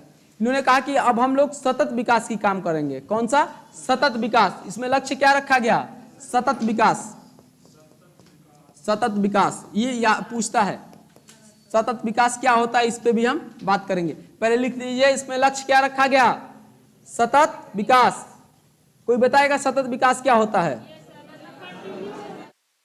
अच्छा, कंटिन्यू डेवलपमेंट। हाँ बोलिए, क्या? सिर्फ डेवलपमेंट से ही रिलेटेड है और कुछ? बस यही। देखिए क्या होता है सतत विकास का मतलब होता है, आप लोग नागरिक शास्त्र पढ़े हैं, नागरिक शास्त्र आप लोगों को पढ़ाना भी है और पढ़े भी होंगे आप लोग। नागरिक शास्त्र में एक शब्द यूज किया जाता है, जब बच्चों के शिक्षा पे बात आता है तो एक शब्द यूज किया जाता है कि उसके हर क्षेत्र का विकास हो, अर्थात हाँ होलिस्टिक, वो ठीक बोले हैं, लेकिन अरे सुनिए हमें बोलने दीजिए, लेकिन होलिस्टिक डेवलपमेंट के साथ साथ इस बात का पूरा ध्यान रखा जाए कि बच्चा का एंजॉयमेंट, बच्चा का इंटरटेनमेंट ये भी बाधित ना हो। अर्थात ये कि हम अपना विकास तो करेंगे लेकिन इस बात को ध्यान देते हुए कि हमारा जो हानि हो रहा है हमारे विकास से ज्यादा हानि ना हो रहा हो। अर्थात सतत विकास का मतलब यह है कि आप अपना विकास सोचिए, आप एकदम तेजी से आगे बढ़े जा रहे हैं और पता चले आपके बाबूजी माई छूटे जा रहे हैं। नहीं, ऐसा विकास करना है कि आपके घर वाले भी आपके साथ साथ आगे बढ़ सके। सब चीज इन्वायरमेंट पे ही ये वर्ड है, मेन इन्वायरमेंट पे ही रिलेटेड है। हम लोग क्या करें, इंडस्ट्री लगाए जा रहे थे और अपना पर्यावरण क्या हो रहा था, खराब होते जा रहा था। तो लोगों ने कहा, मतलब उस वक्त के अर्थशास्त्रियों ने कहा कि ये भविष्य के लिए क्या है, खराब है। हम ऐसा करेंगे कि ऐसा चीज यूज करेंगे, ऐसा इन्वायरमेंट, ऐसा कंपनी लगाएंगे कि हमारा इन्वायरमेंट ज्यादा प्रभावित ना हो। इसलिए ये वर्ड दिया गया सतत विकास। और इसके बाद आप लोग यदि पढ़े होंगे तो जानते हैं रियो डी जेनेरियो के बारे में जानते हैं। रियो डी जेनेरियो जो सम्मेलन हुआ था उसमें एज इट इज इस शब्द को रखा गया था। इस शब्द को कहा गया कि अपना जो इन्वायरमेंट है, अपना जो पर्यावरण है वो किस तरफ बढ़ना चाहिए, सतत विकास की तरफ बढ़ना चाहिए, है ना। तो सतत विकास भारत ने एक नया वर्ड दिया था, इस वर्ड से पूरा वर्ल्ड प्रभावित हुआ। आज भी यदि कोई इन्वायरमेंटल समिट से लेके कोई बात होता है तो उसमें कहा जाता है कि किस फिलॉसफी को अपनाना है, हमें सतत विकास की फिलॉसफी को अपनाना है। अर्थात ये कि हम आज भी अपने रिसोर्सेज का यूज कर सके और हमारा आने वाला बच्चा, हमारे आने वाला लड़का वो भी उस रिसोर्सेज का यूज कर सके। अर्थात सतत विकास का मतलब ये है, आप नॉर्मली एक भाषा में बताते हैं आपको कि मेरे दादाजी एक बात कहा करते थे, भोजपुरी में कहते थे कि पेना सादा की निमह बाप दादा, बोलते थे हमारे दादाजी भी अधिकारी रहे हैं, तो वो ये बात हम लोग को हमेशा बोलते थे। जब हम लोग फैशन के लिए बोलते थे ना, तो फैशन को देख के, फैशनिएट देख के कहते थे कि सादा पहनिए कि आप दूर तक जाइए। सतत विकास सेम इसी फिलॉसफी पे काम करता है। कहता है आप बहुत उड़िए मत, आप धरातल पे रहिए ताकि आप बहुत दूर तक जाएंगे। वही बात होता है सतत विकास का मतलब, मुख्य रूप से यही होता है। समझ गए? चलिए 11वां हो गया, अब 12वां योजना देखेंगे। 12वां योजना जो ज्यादा इंपॉर्टेंट है, 12वां योजना, 12वां पंचवर्षीय योजना। ये समझ में आ रहा है ना, सबको समझ में आ रहा है ना? पंचवर्षीय योजना हम बीच में से काटे इसलिए है कि हमको आज पूरा खत्म करना है। पंचवर्षीय योजना मतलब जो आपके जानकारी जरूरत की चीज है वो बता दे रहे हैं। ये कब से प्रारंभ होता है? यहां आपको एक अलग लॉजिकल चीज देखने को मिलेगा, 2012 से। हाँ, मोदी जी आ गए इसी बीच में, 2017 लिख लीजिएगा, 12वां पंचवर्षीय योजना। और इसी बीच में आएगा नीति आयोग। हो गया? 12वां पंचवर्षीय योजना में ध्यान देंगे, कांग्रेस डूबी जा रही थी, कांग्रेस का जनाधार गिर रहा था 2012 के बाद। कांग्रेस ने कहा कि सबसे बड़ा काम जानते हैं क्या करते हैं, हम डेवलपमेंट पे, देखिए जब आप क्या लेट होता है आपको पहुंचने में कहीं, तो आप क्या करते हैं, स्लेटर ऐंठ देते हैं, यही करते हैं ना, एकदम स्पीड बढ़ा देते हैं। कांग्रेस ने कहा तीव्रतर विकास होना चाहिए। इसमें लक्ष्य रखा गया तीव्रतर सतत विकास, तीव्रतर सतत विकास, सतत विकास। तो कई दफा ना बहुत तेजी से स्लेटर दबाते हैं तो क्या होता है, आप एक्सीडेंट भी कर जाते हैं। कांग्रेस इसी में एक्सीडेंट कर गई 2014 में और मोदी जी आ गए। तीव्रतर सतत विकास लक्ष्य रखा गया इसका, ये इस योजना का, और इसी में स्लेटर जल्दी पहुंचने के लिए दबाया, एक्सीडेंट। 2014 में मोदी जी प्रकट हो गए। ठीक है, 12वां पंचवर्षीय योजना चल रहा था, कांग्रेस का ये टर्म था। 2014 में आते हैं मोदी जी, सुनिएगा आप ध्यान से। 2014 में मोदी जी आते हैं और ध्यान देते हैं किधर, पंचवर्षीय योजना पर। कहते हैं भाई कांग्रेस ने बहुत पंचवर्षीय योजना चलाया और बहुत स्लेटर ऐंठ लिया, अब इस गाड़ी को हम रोकेंगे रेड लाइट पे, बहुत कूद लिया। तुरंत रेड लाइट लगाते हैं। नीति आयोग 2015, 1 जनवरी 2015 को एक नया फिलॉसफी लॉन्च होती है, नीति आयोग, और इस गाड़ी को यहीं रेड लाइट पे रोक दिया जाता है ना। कब आया नीति आयोग? 1 जनवरी 2015 को ये फिलॉसफी लॉन्च की गई थी, 2015 को। क्या? नीति आयोग। अब आपके दिमाग में यहां से एक सवाल आ रहा होगा कि जब नीति आयोग 1 जनवरी 2015 को आया और प्लानिंग कमीशन का टारगेट कब से कब तक था? 12 से 17 तक, तो फिर इस प्लानिंग कमीशन का क्या होगा? आपने ध्यान दिया, 12 से 17 तक, और ये 15 में आ गया, तो ये 2 साल कैसे काम चला होगा? सुनिए, ध्यान देंगे, यही आपको बताना है। 1 जनवरी 2015 को जब नीति आयोग लॉन्च किया गया तो 2000 प्लानिंग कमीशन को क्या किया गया? स्क्रैप्ड किया गया। आपको पता होगा, जैसे ही ये आया था योजना आयोग, क्या कर दिया गया? योजना आयोग स्क्रैप्ड कर दिया गया, यानी रिपील्ड कर दिया गया, खत्म कर दिया गया। तो फिर ये वाला काम कौन कर रहा था? स्लेटर दबा कौन रहा था? गांधी जी रेड लाइट लगा दिए। गांधी जी बोले अब स्लेटर नहीं दबाना, हम रेड लाइट लगा दे रहे हैं 2 साल के लिए। गांधी जी बोले कि हम योजना आयोग को स्क्रैप्ट करते हैं, सॉरी मोदी जी, सॉरी, कोई बात नहीं। तो सुनिए, मोदी जी क्या बोले कि हम रेड लाइट लगा दिए, गाड़ी को यहीं रोक देंगे, योजना आयोग को स्क्रैप्ट कर दिया गया। लेकिन इसमें जो स्टाफ काम कर रहे थे योजना आयोग के लिए 2012 से 17 वाले प्लान में, उन्होंने कहा हम तुमको अभी बर्खास्त नहीं किए हैं, तुम लोग चुपचाप काम करो। ये बेइज्जती कराना था कांग्रेस का, तुम लोग 2017 तक काम करोगे, लेकिन जो हमारी फिलॉसफी है 1 जनवरी 2015 जो हम नीति आयोग की फिलॉसफी स्टार्ट कर रहे हैं, ये भी अपना काम करना स्टार्ट कर देगी। तो आप सही तरीके से देखेंगे तो नीति आयोग एक्टिव कब हुआ है मित्रों? 2017 के बाद एक्टिव हुआ है। अब नीति आयोग के मीटिंग्स देखेंगे तो कब से स्टार्ट हुआ है? 2017 के बाद से हुआ है। तो अब हम लोग थोड़ा नीति आयोग को जानेंगे कि नीति आयोग किस फिलॉसफी पे लाए मोदी जी, और क्या क्या इसके पीछे मोदी जी की चर्चा था, मतलब क्या क्या इनकी फिलॉसफी था। 2015 से 17 हो गया। अगला लाइन देंगे, अगला लाइन लिखेंगे 1 जनवरी 2015 को, 1 जनवरी 2015 को नीति आयोग ने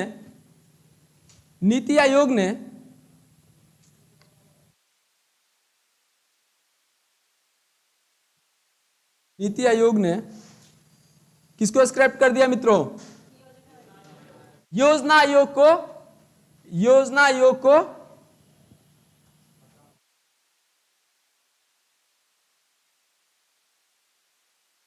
खत्म कर दिया, लिख दीजिए।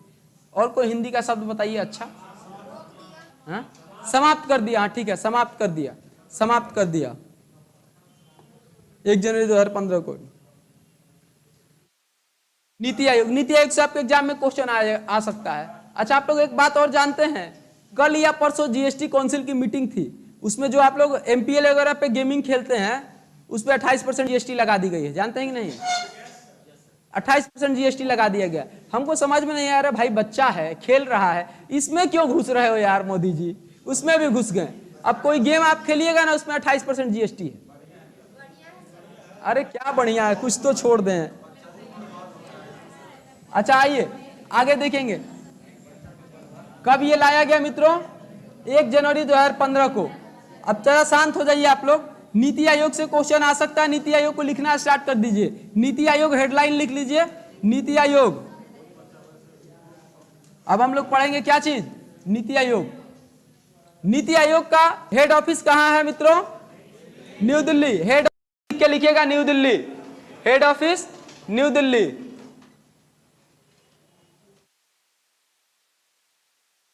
हेड ऑफिस कहां है?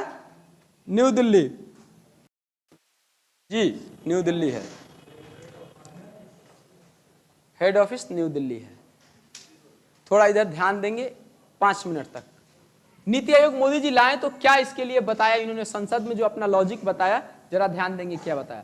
देखिए, दो फिलॉसफी काम कर रही है, एक मोदी जी की नीति आयोग है और एक नेहरू जी की प्लानिंग कमीशन है।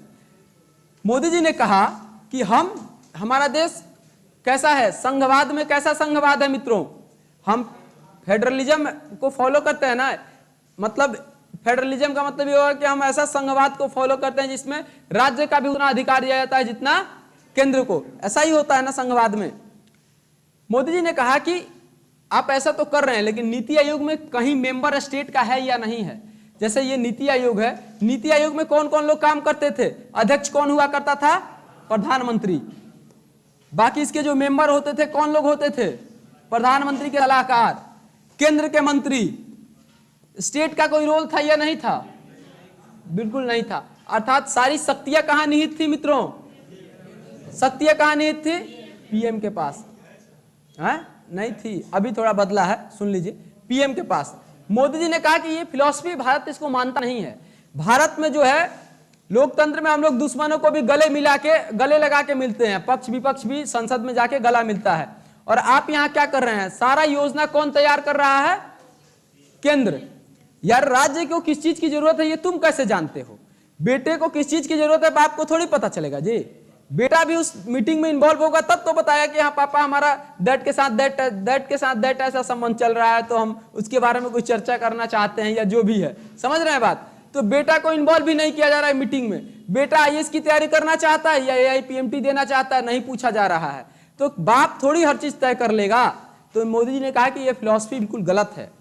जो बेटा जिसको आगे बढ़ना है, जिसको जो मनसा है, कम से कम इतनी तो छूट दीजिए कि उसकी बीमारी क्या है हम उसको दूर कर सके।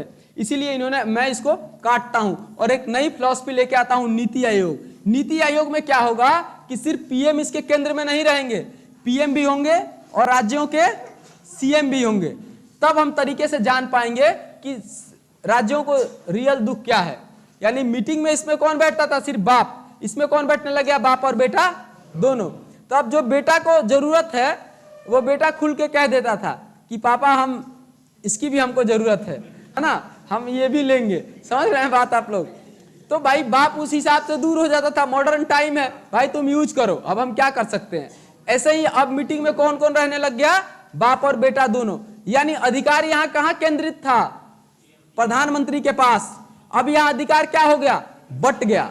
तो मोदी जी ने एक ही बात कहा कि हम नीति आयोग किस लिए ला रहे हैं, शक्तियों के विकेंद्रण के लिए, शक्तियों के विकेंद्रीकरण के लिए हम लेके आ रहे हैं नीति आयोग।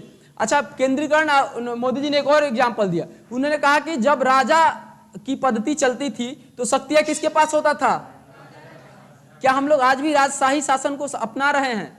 तो उसमें संसद के लोगों ने कहा बिल्कुल नहीं, बिल्कुल नहीं, हम तो लोकतंत्र हैं, हम तो लोकतंत्र हैं। तो मोदी ने कहा फिर देखिए ये लॉलीपॉप, हम बिल्कुल सही लेके आए हैं, हमको भगवान ने अवतरित करके भेजा है आप ही लोगों के लिए, इसीलिए हम नीति आयोग लेके आए हैं। हम राजशाही को क्या कर रहे हैं, खत्म कर रहे हैं।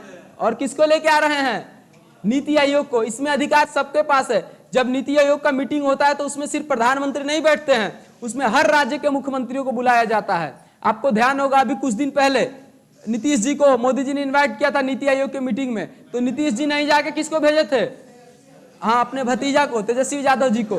तो राज्यों के सभी मुख्यमंत्रियों को बुलाया जाता है और पूछा जाता है कि आप सभी राज्यों को क्या क्या दिक्कत है, भाई हम कोई प्लानिंग कर रहे हैं। अच्छा, ये प्लान कौन तैयार कर रहा था, सिर्फ प्रधान।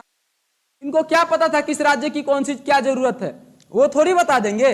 राज्य का मुख्यमंत्री जाएगा तभी ना बताएगा कि हमारे यहाँ बाढ़ आता है, हमारे यहाँ ये दिक्कत है, हमारे यहाँ लोग भूखे मरते हैं, हमारे यहाँ रोजगार नहीं है, हमारे यहाँ स्कूल में खपड़ ऊपर वाला है ही नहीं।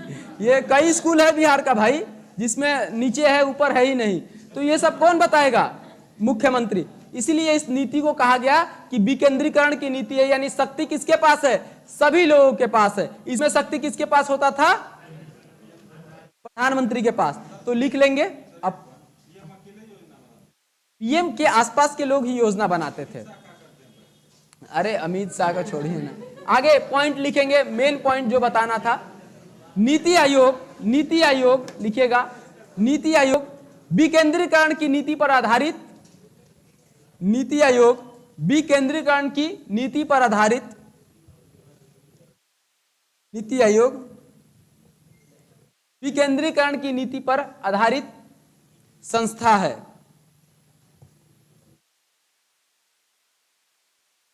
की नीति पर आधारित संस्था है।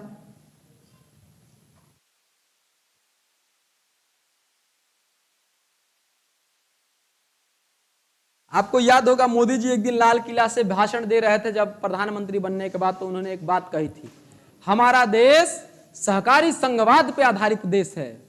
तो मोदी ने कहा कि अब भाषण तो दे दिए, अमित शाह ने कहा अब भाषण दे दिए, कुछ करो। तो वही मोदी जी ने कहा कि नीति आयोग सहकारी संघवाद पे आधारित संस्था है। एक और पॉइंट दीजिएगा, अगला पॉइंट लिखिएगा, नीति आयोग सहकारी संघवाद पे आधारित संस्था है। सहकारिता मंत्रालय भी बन गया, आप लोग जानते होंगे इसके बारे में, अमित शाह जी ने लिया है। सहकारी संघवाद पे आधारित संस्था है, सहकारी संघवाद पे आधारित संस्था है। लिख लिए। नीति आयोग के बारे में अगला पॉइंट लिखिएगा, इससे क्वेश्चन आएगा दोस्तों। नीति आयोग का अध्यक्ष, नीति आयोग का अध्यक्ष कौन होता है मित्रों? प्रधानमंत्री। नीति आयोग का अध्यक्ष प्रधानमंत्री होता है, लेकिन इसमें जो यूनिकनेस है वो लिखिएगा अगला। नीति आयोग का अध्यक्ष प्रधानमंत्री होता है।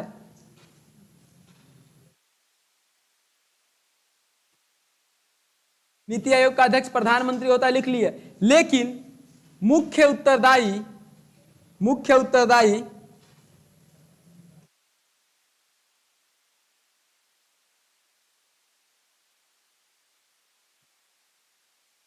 उपाध्यक्ष की होती है। मुख्य उत्तरदायी उपाध्यक्ष की होती है। नीति आयोग का बता रहे हैं, मुख्य उत्तरदायी कौन है? उपाध्यक्ष। मोदी जी खेल गए, अध्यक्ष कौन रहेगा? प्रधानमंत्री। लेकिन किसी प्लान में कोई गड़बड़ी हुआ तो कौन उसका उत्तरदायी होगा? उपाध्यक्ष। सारा अपना गलतियां उठा के उपाध्यक्ष पे दे दिए। सारा उत्तरदायी किसका होगा?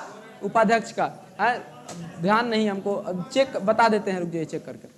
अभी तो राजीव कुमार थे राजस्थान कैडर के, आइए सभी कौन है ध्यान नहीं है, बताते हैं। हो गया। इसके अलावा एक बात और बताइए, क्या नीति आयोग से संबंधित कोई आर्टिकल संविधान में लिखा गया है? लिख लीजिए ये पॉइंट। नीति आयोग से संबंधित नीति आयोग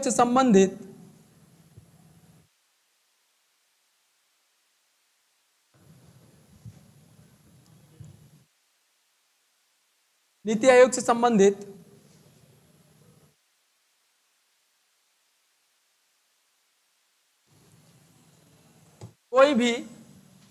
कोई भी अनुच्छेद संविधान में विवेचित नहीं है। कोई भी अनुच्छेद संविधान में विवेचित नहीं है।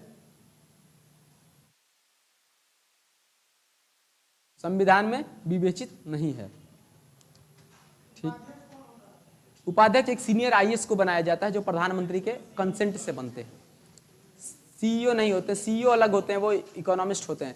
उपाध्यक्ष जो है, उपाध्यक्ष सीईओ सेम बनाया जा सकता है उपाध्यक्ष को ही, लेकिन चाहे तो मोदी जी अलग अलग बना सकते हैं। इकोनॉमिस्ट को बनाया जाता है। अभी लगातार जब से नीति आयोग बना है तब से तो इसके उपाध्यक्ष सीनियर आईएएस ही बने हैं। कुछ दिन पहले ये थे राजीव कुमार जी थे राजस्थान कैडर के आईएएस। अभी कौन है रुकिए देख लेते हैं। हाँ, सुमन बेरी, सही कह रहे हैं, ये भी सीनियर आईएएस है। अभी कौन है लिख लीजिए इसको। अभी उपाध्यक्ष, नीति आयोग के उपाध्यक्ष वर्तमान में, क्वेश्चन पूछा जा सकता है करंट से। सुमन बेरी, सही बोले, सुमन बेरी नाम है। बेरी है ना जी? हाँ, सुमन बेरी नाम है। एक सेकंड रुकिए ना।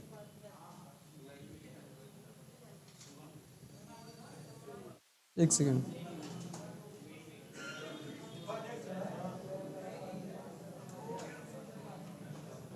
डॉक्टर सुमन बेरी हैं।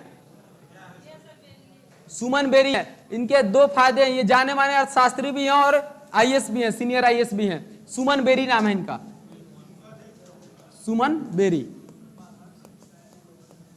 अभी उपाध्यक्ष सुमन बेरी हैं। चलिए ये हो गया।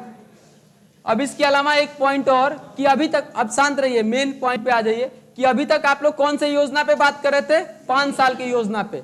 5 ईयर्स प्लान पे। अब आपसे कोई पूछे कि अभी कई साल का प्लान है, तो आप क्या बताइएगा? कई साल का नहीं, ध्यान दीजिएगा, अभी जो प्लान चल रहा है नीति आयोग के हिसाब से, इसको बोलते हैं 15 ईयर्स प्लान। कैसा? हम बता रहे हैं ना, 15 ईयर्स प्लान, 15 साल का प्लान है। अब देखिए मोदी जी ने क्या किया, क्या कुछ किया नहीं है, उसी बतवा को घुमा घुमा के बता दिया। उन्होंने कहा 15 साल का प्लान बनाएंगे और इसको 3 हिस्सा में बांटेंगे, 7 साल, 1 साल और 7 साल। यानी 7 साल में जो काम हुआ है, इस 1 साल में क्या होगा, उसका एनालिसिस होगा कि आप कौन कितना क्या क्या काम कर पाया है ना। उसके बाद 1 साल तक इसका एनालिसिस होगा और फिर अगला 7 साल उसको काम करने के लिए दिया जाएगा। फिर उन्होंने कहा इस 7 साल को भी हम 3 हिस्सा में बांटेंगे। कैसे? 3 साल, 1 साल और 3 साल। समझ गए? यही फिलॉसफी से काम होता है। कैसे? 3 साल, 1 साल और 3 साल। यानी हमने सबको अलग अलग जिम्मेदारी दे दिया है 7 साल के इस 15 साल के प्लान में। एक जिम्मेदारी दिया है, एक हेड बैठाया गया है 7 साल के ऊपर, और उसके बाद फिर एक हेड बनाया गया है 3 साल के ऊपर। फिर एक हेड बनाया गया कि 1 साल क्या करेगा, इसको एनालिसिस करेगा कि आप लोग काम किए भी हैं या नहीं किए हैं। फिर उसी के हिसाब से अगले 3 साल का जो है आपको काम दिया जाएगा कि आपने क्या क्या काम किया और क्या करना है। वैसे मुख्य रूप से ये 15 साल का प्लान है, लेकिन इसको मोदी जी ने इस तरीके से बांट रखा है। प्लान वही है, अलग अलग तरीके से बांट दिया गया है उसको।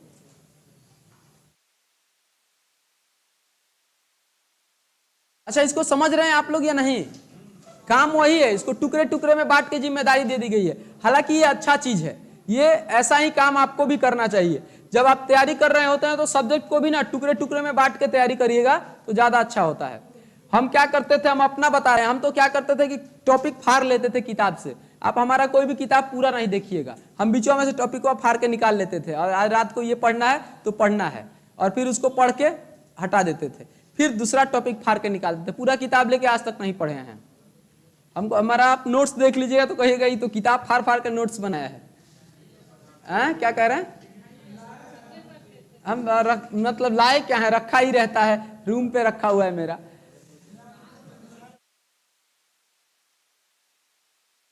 नोट्स बना लेते हैं, फिर उस पर जिल्द चढ़ा देते हैं पतला पतला करके। जो उस तरह क्या होता है ना कि आपका टारगेट तैयार होता है कि हमको इतना पढ़ना है, और मोटा किताब दिखता है तो आपके दिमाग में एक चीज रहता है, इतना मोटा किताब है। दिमाग से झूठ बोलिएगा उतना ही आगे बढ़िएगा। दिमाग को ये मत दिखाई इतना मोटा किताब है, फाड़ कर निकाल लीजिए, पढ़ लीजिए, ऐसा। चलिए, हो गया ये। अगला, अब 1-2 पॉइंट और जान लीजिए नीति आयोग के बारे में। नीति आयोग में कौन मेंबर होते हैं आप लोग जानते हैं? तो नीति आयोग का स्ट्रक्चर लिखिएगा, नीति आयोग का संरचना,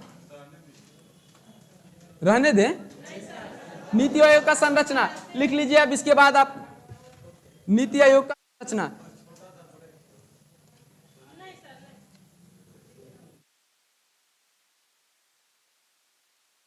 देखिए नीति आयोग के संरचना में लिखिएगा 4 सदस्य, पहला लिखिएगा ए लिख के लिखिएगा 4 सदस्य, हाँ ए लिख लीजिए या 1 दीजिएगा संरचना में, ऐसे 4 सदस्य केंद्रीय मंत्रालय से नियुक्त किए जाते हैं, केंद्रीय मंत्रालय से नियुक्त किए जाते हैं।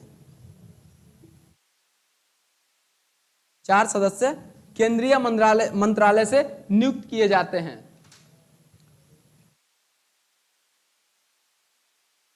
हो गया। अगला एक पॉइंट लिखिएगा, और यानी दूसरा, 4 सदस्य प्रधानमंत्री की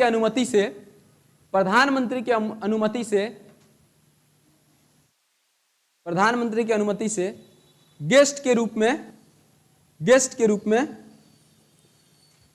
नियुक्त किए जाते हैं। गेस्ट के रूप में नियुक्त किए जाते हैं। गेस्ट नहीं समझते हैं, गेस्ट टीचर तो जानते हैं ना, वैसे ही गेस्ट प्रधानमंत्री जब चाहेंगे उनको निकाल दिया जाएगा। आगे अगला पॉइंट लिख लीजिएगा, इसमें इसके सदस्य, ऐसे लिखिएगा, इसके सदस्य सभी राज्य के मुख्यमंत्री भी होते हैं। सभी राज्य के मुख्यमंत्री भी होते हैं। सभी राज्य के मुख्यमंत्री भी होते हैं। सभी राज्य के मुख्यमंत्री भी होते हैं। सभी राज्य के मुख्यमंत्री भी होते हैं।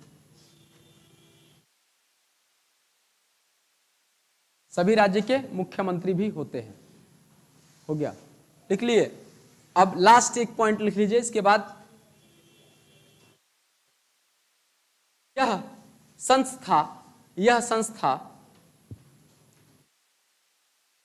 राष्ट्र के साथ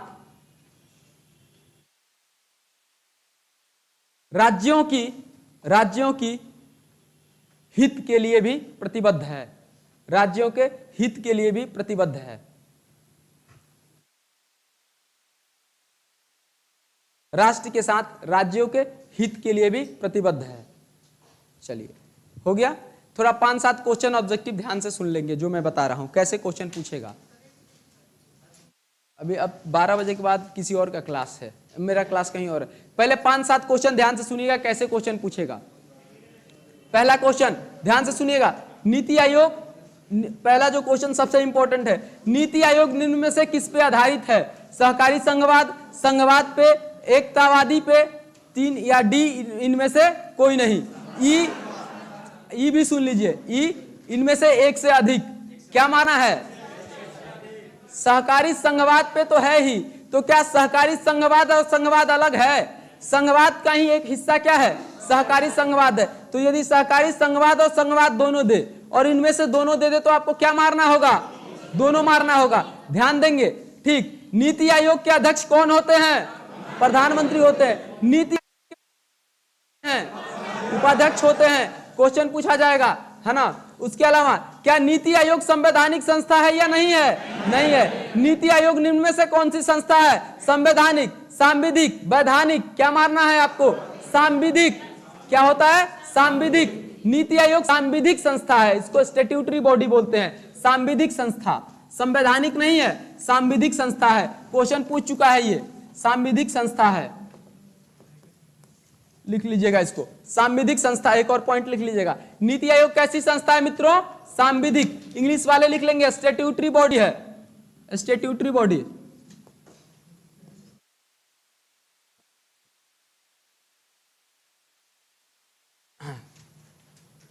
चलिए, हो गया। अब एक और लिखिए, अगला क्वेश्चन देखिएगा, हो सकता है पूछ दे। क्या नीति आयोग के मीटिंग में मुख्यमंत्रियों का इन्वॉल्व होना जरूरी है या नहीं? है, बिल्कुल है, बिल्कुल जरूरी है। नहीं तो इसके लिए सोकॉज नीति आयोग भेज सकता है। मुख्यमंत्री नहीं एब्सेंट होंगे तो उनके जगह पे उनके कोई रिप्रेजेंटेटिव जाएंगे, लेकिन जाएंगे जरूर। आप नीति आयोग के मीटिंग से एग्जिट नहीं कर सकते हैं, क्योंकि वो किसके लिए बात किया जा रहा है? आपके स्टेट के लिए बात किया जाता है। नीति आयोग में होता यह है कि यदि आप बिहार के तरफ से जाएंगे, कोई 5,000 करोड़ का योजना है, उस पर यदि चर्चा किया जाएगा तो पूछा जाएगा बिहार के मुख्यमंत्री से कि आपके राज्य में इस योजना में कितने पैसों की जरूरत है। तो मुख्यमंत्री वो डेटा ब्यौरा लेके जाते हैं और बताते हैं कि हमारे राज्य में 1,000 करोड़ रुपए चाहिए, तभी तो उसको अलॉट किया जाएगा, अदरवाइज नहीं किया जाएगा। हाँ बोलिए। मुख्यमंत्री के आधार पर वो गए थे, मुख्यमंत्री के। अब कोई व्यक्ति यदि अपना सिग्नेचर करके कहे कि हम अपना अधिकार इनको देते हैं, तो अधिकार वही मुख्यमंत्री माना जाता है, इसीलिए उप मुख्यमंत्री को भेजे थे। चलिए अगला क्वेश्चन देखिएगा, योजना आयोग और नीति आयोग में क्या अंतर है? दोनों ऑप्शन देगा, केंद्रीकरण की योजना और केंद्रीकरण और विकेंद्रीकरण। अगला देगा, यह केंद्र पे आधारित है और यह राज्य पे आधारित है। कहीं भी किसी क्वेश्चन उसमें आंसर क्या मारना जानते हैं? हमेशा विकेंद्रीकरण पे जाइएगा, कभी भी राज्य और केंद्र पे आधारित नहीं जाएंगे। फिलॉसफी जो होता है वही मेन क्वेश्चन होता है। क्वेश्चन ऐसा पूछ चुका है उत्तराखंड पीसीएस में कि नीति आयोग कैसी संस्था है? Centralised, decentralised.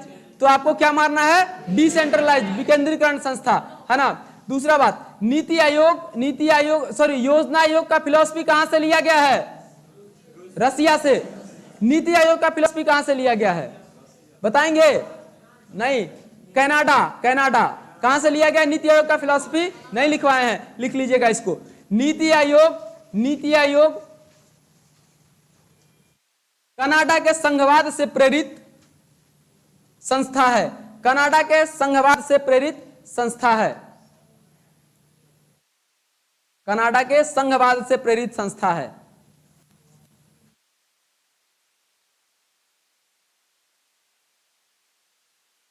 हो गया।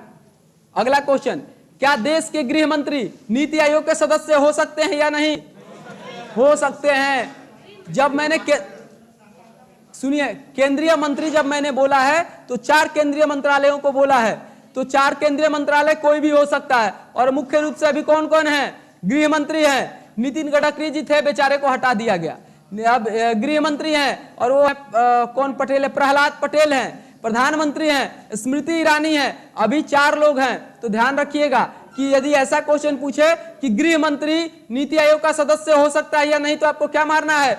हो सकता है। मुख्य रूप से डिफेंस मिनिस्टर राजनाथ सिंह जी भी है, डिफेंस मिनिस्टर, होम मिनिस्टर, है ना, और उसके अलावा राज्य मंत्री, 2 राज्य मंत्री भी हो सकते हैं। तो डिफेंस मिनिस्टर और होम मिनिस्टर तो होंगे ही होंगे, दोनों को टिक करना है। ऐसा क्वेश्चन घुमा के पूछे कि डिफेंस मिनिस्टर नीति आयोग के सदस्य हैं या नहीं, क्या करना है? हैं। डिफेंस मिनिस्टर और कौन? होम मिनिस्टर, ये दोनों होंगे ही होंगे 4 केंद्रीय मंत्रालय में, है ना। चलिए अब आज के सेशन को हम यहीं खत्म करते हैं और उम्मीद करते हैं कि अच्छा सॉरी अब बजट पे क्वेश्चन कराएंगे हम आप लोग को, वो लाइव करा देंगे, लाइव करा देंगे। आप पता हमको चाहिए बजट पे पढ़ाने के लिए 3 घंटा चाहिए, आप नहीं समझ रहे हैं, और 3 घंटा भरपूर चाहिए, नहीं तो मन नहीं भरेगा मेरा। अच्छा सुन लीजिए, उम्मीद करते हैं कि आप लोग सिलेक्शन लेके उसके बाद मिलेंगे अब हम लोगों से, है ना। बहुत बहुत धन्यवाद, फिर मिलते हैं। चलिए आज लास्ट क्लास।